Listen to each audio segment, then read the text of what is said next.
Hello students, today we are discussing about issue of shares.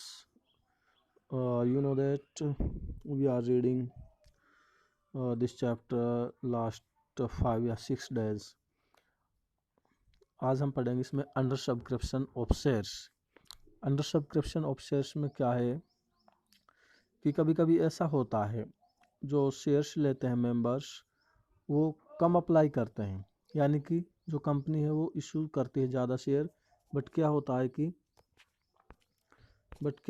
कि जो member share लेने वाले होते हैं वो अप्लाई कम के लिए करते हैं, जिसे हम क्या बोलते हैं, अंडर सब्सक्रिप्शन ऑफ शेयर बोलते हैं। मान लो कि कंपनी इशू करना चाहती है शेयर 10,000, बट पब्लिक ने अप्लाई किया 8,000 के लिए, तो इसे क्या बोलेंगे हम, अंडर सब्सक्रिप्शन। यानी 10,000 अप्लाई कर इशू करना चाहा कंपनी ने, बट अप्लाइड कितना किया पब्लिक ने, 8,000 का। इसके बिल्कुल अपोजिट होता है ओवर सब्सक्रिप्शन। ओवर सब्सक्रिप्शन में क्या होता है, मान ले कंपनी ने 10,000 शेयर इशू किया बट पब्लिक ने अप्लाई किया 12,000 के लिए, उसको ओवर सब्सक्रिप्शन बोलेंगे। ओके, तो इसमें क्या होगा, तो इस केस में अकाउंटिंग एंट्री जो बनेंगी वो जो शेयर्स अप्लाइड किए हैं उसके हिसाब से बनेंगी, ठीक है, ना कि इशू किए हैं शेयर उसके हिसाब से बनेंगी। जितना पब्लिक ने अप्लाई किया है उसके हिसाब से बनेंगी, क्योंकि जितना अप्लाई किया उसके हिसाब से पैसा आएगा। भाई जिसके लिए अप्लाई नहीं किया उस पर तो पैसा क्या आएगा। तो देखते हैं हम इलस्ट्रेशन नंबर 9। आपका में 10 या 11 या 8 कुछ भी हो सकता है, बट मेरी बुक में है 9। शिवा लिमिटेड से आप देख लेंगे बेटा।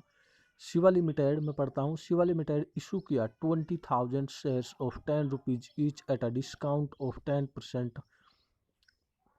लास्ट में आपको बताया था डिस्काउंट। डिस्काउंट क्या होता है मैंने बताया था बेटा, जो नॉमिनल वैल्यू होती है शेयर की उससे कम पे शेयर को इशू करना। मान लें 10 रुपये है एक शेयर का कीमत और उसको कंपनी 9 रुपये में इशू करना चाहती है, ठीक है। तो इस केस में क्या है, 20,000 शिवा लिमिटेड शेयर इशू कर रही है, 10 रुपये का एक शेयर है, कितने डिस्काउंट पे इशू कर रही है, 10% पे। यानी 10% कितना हुआ, 10 का 1 रुपया।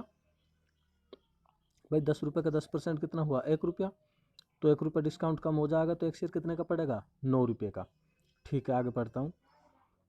Payment were to be made, payment कैसे बने, मतलब ये 9 रुपये कैश चुकाने, एप्लीकेशन पे 3 रुपया, अलॉटमेंट पे 4 रुपया, on first and final call पे 2 रुपये।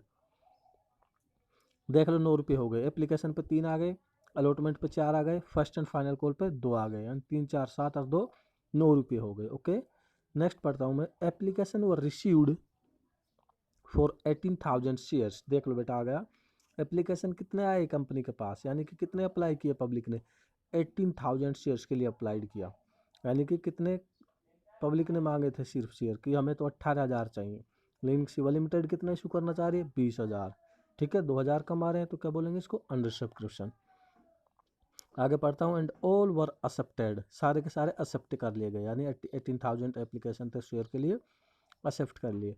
All money was duly received, सारी की सारी मनी रिसीव्ड हो गई। पास करना necessary entry in the books of company, company की बुक्स में सारी नेसेसरी एंट्रीज पास करनी है। ओके, सबसे पहले बेटा हम एप्लीकेशन करते हैं, आप जानते हो बैंक में पैसा आता है तो बैंक डेबिट होता है, क्योंकि रियल अकाउंट है, रियल अकाउंट क्या कहता है, what's comes in debit was goes out is credit. तो पैसा आया तो बैंक डेबिट हो जाएगा, bank account debit to share application entry हो गई। अब देखेंगे किस हिसाब से बेटा, 18,000 रुपये के हिसाब से आएगा, 18,000 शेयर के हिसाब से आएगा, क्योंकि ना कि पब्लिक ने 20,000 के लिए अप्लाई किया है, 18,000 के लिए अप्लाई किया। अभी मैं थ्योरी में पढ़ा था कि जो एंट्रीज बनेंगी वो अप्लाइड शेयर के हिसाब से बनेंगी, तो अप्लाइड शेयर कितने, 18,000। बेटा 18,000 शेयरों पर पहली किस्त जा रही है, यानी एप्लीकेशन की 3 रुपये के हिसाब से जाएगी, लिख रहा साफ साफ 3 रुपये एप्लीकेशन पे, तो 18 ते 54,000 आ जाएंगे, कोई दिक्कत नहीं है बेटा, एंट्री हो गई। अब नरेशन कर देंगे हम। Money received on application 18,000 shares at ₹3 पर शेयर। ओके, कोई प्रॉब्लम नहीं। सेकंड एंट्री करते हैं बेटा हम, सेकंड एंट्री करते हैं हम शेयर एप्लीकेशन अकाउंट डेबिट, यानी कि शेयर कैपिटल में ट्रांसफर करने की, जो एप्लीकेशन पे पैसा आया बेटा उसको हम ट्रांसफर करते हैं शेयर कैपिटल में, ठीक है। Share application account debit to share capital account. मैंने आपको बता भी रखा बेटा, जब हम ट्रांसफर की एंट्री करते हैं, जो पहली एंट्री में क्रेडिट होता है जो चीज़, वो डेबिट होता है, यानी कि share application account debit to share capital account, 54 का 54 आ जाएगा। ट्रांसफर की हम नरेशन कर देंगे। ओके, एप्लीकेशन काम खत्म। अब बेटा अलॉटमेंट का चलता है। अलॉटमेंट पे क्या है, डिस्काउंट देते हैं हम, जैसे प्रीमियम पे हम क्या दिए थे, प्रीमियम को भी हम कहाँ लिखते थे, अलॉटमेंट वाली एंट्री में, तो डिस्काउंट को भी अलॉट वाली एंट्री में करेंगे हम, ठीक है। ओके, तो शेयर अलॉटमेंट अकाउंट डेबिट, पहले ड्यू की एंट्री करेंगे। तो बेटा कितना है अलॉटमेंट पे 4 रुपये, शेयर कितने 18,000, 18 × 4 = 72, 72,000 रुपये आ जाएगा। शेयर डिस्काउंट अकाउंट यानी कि डिस्काउंट कितने रुपये का, 1 रुपये का, पता है आपको। तो 18,000 पे 1 रुपये के हिसाब से कितना होगा, 18,000 शेयर रुपये 1 रुपये के हिसाब से 18,000, ठीक है। अब डेबिट हो जाएगा डिस्काउंट। डिस्काउंट क्या होता है बेटा, कंपनी के लिए क्या है, घाटा है। कंपनी की हिसाब से हम एंट्री कर रहे हैं कंपनी की बुक्स में, तो कंपनी के लिए डिस्काउंट देना क्या है, घाटा। हमको पता है बेटा कोई भी डिस्काउंट हो, कोई भी एक्सपेंसेज हो, डेबिट होता है। नॉमिनल अकाउंट के अकॉर्डिंग सारे एक्सपेंसेज और लॉस क्या होते हैं बेटा, डेबिट होते हैं। तो ये भी क्या है, एक्सपेंस है कंपनी के लिए। शेयर डिस्काउंट तो डेबिट हो जाएगा, share discount account debit 18,000। To share capital, to share capital account, okay, इसमें क्या आ जाएगा 18 72 90,000, यानी 1 रुपये का डिस्काउंट नहीं देता तो 4 और 1 5 रुपये होता है, 18 5 90, ओके। एंट्री हो गई ड्यू की, ओके। अब बेटा हम इसको रिसीव की एंट्री करेंगे। पैसा कितना आएगा सर, 90 आएगा, नो बेटा, क्योंकि 4 रुपये के हिसाब से आएगा, 18,000 का था, हम डिस्काउंट दे चुके हैं। तो एंट्री क्या हो जाएगी, bank account debit to share allotment account. Share allotment वहाँ डेबिट होता है, क्रेडिट हो जाएगा, ओके। अब क्या लिख देंगे, allotment money received, understand. Next, अब बेटा फर्स्ट कॉल रहेगा। फर्स्ट कॉल की हम पहले ड्यू की एंट्री करेंगे, फिर रिसीव की कर लेंगे, यार क्या दिक्कत है। Share first and final call एक साथ ले रहा है 3 रुपये के हिसाब से शेयर, तो एंट्री क्या करेंगे, share first and final call account debit to share capital account. क्या हिसाब से आएगा बेटा, 2 रुपये के हिसाब से। फर्स्ट और सेकंड कॉल पे कितना, 2 रुपये, तो 18 दूनी 36 हो गया, ओके। अब बेटा रिसीव की एंट्री करेंगे, bank account debit to share first and final call. Bank में पैसा आ गया, तो क्या लिख देंगे हम, share first and final call money received 36,000, okay. अब हम बैलेंस शीट बताते हैं। मैंने जैसा कि आपको बताया था बेटा, अकॉर्डिंग टू शेड्यूल 3 के अनुसार हम बैलेंस शीट बनाते हैं, जो कि हम क्या बोलते हैं इसको, कौन से फॉर्म में बनाते हैं हम, वर्टिकल फॉर्म में, यानी कि पहले लाइव इक्विटी एंड लाइबिलिटीज, फिर असेस्ट। हॉरिजॉन्टल में तो हम ऐसे बनाते थे, लेफ्ट साइड में हम लाइबिलिटीज लिखते थे, राइट साइड में हम असेस्ट लिखते थे, बट इसमें हम वर्टिकल फॉर्म में बनाएंगे। तो balance sheet of Shiva limited as at, date देना रखी, डेट होती तो हम यहाँ पे लिख देते 31 मार्च, ओके। तो particulars, note number, current year और प्रीवियस ईयर, कुछ भी नहीं है यार। इक्विटेड लाइबिलिटीज देखते हैं पहले हम, बेटा ये हेड होते हैं, हेड आपको याद रखने होते हैं। फर्स्ट हेड है इक्विटेड लाइबिलिटीज का, फिर इसमें सब हेड है share holders fund, share holders fund, फिर इसमें क्लोज है शेयर कैपिटल। शेयर कैपिटल अब हम देखेंगे कितनी हो रही है, शेयर कैपिटल कितनी हो रही है बेटा, शेयर कैपिटल कितनी हो रही है इसमें,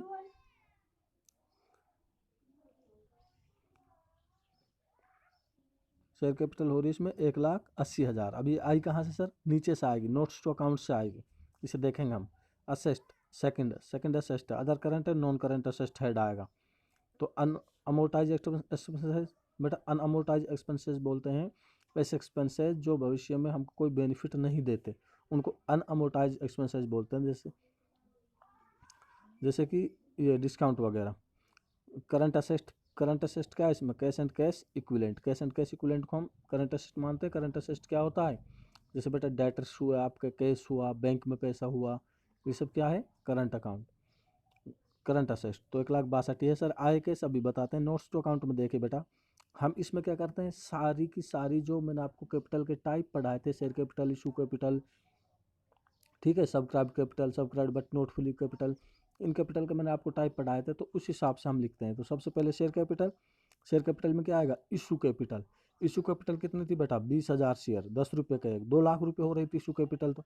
लेकिन subscribed and fully paid up capital कितनी थी, subscribed and fully paid up capital कितनी थी, ये इंपॉर्टेंट है। यानी कि सब्सक्राइब कर रही जो पब्लिक ने, और पब्लिक ने जिनके लिए पैसा पे कर दिया, इतना ही तो आएगा कंपनी के पास, ना कि इशू कैपिटल आएगी कंपनी के पास।